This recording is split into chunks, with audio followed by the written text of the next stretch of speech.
Hey there everyone, I hope you're all fine. So in this video we are going to learn how to change price in Eatventure.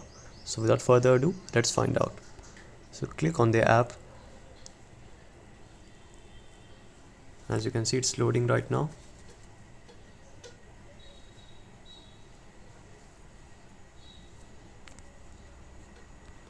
So once you get inside the app, so these are my earnings. So let's say I will upgrade this one here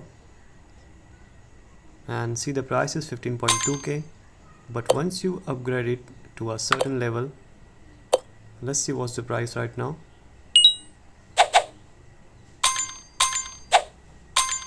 Okay, so nobody has came for muffin right now. So you can upgrade the levels, and as you can see it was 15.2, now it's 16.4. so this is how you can change the prices by just upgrading your machines.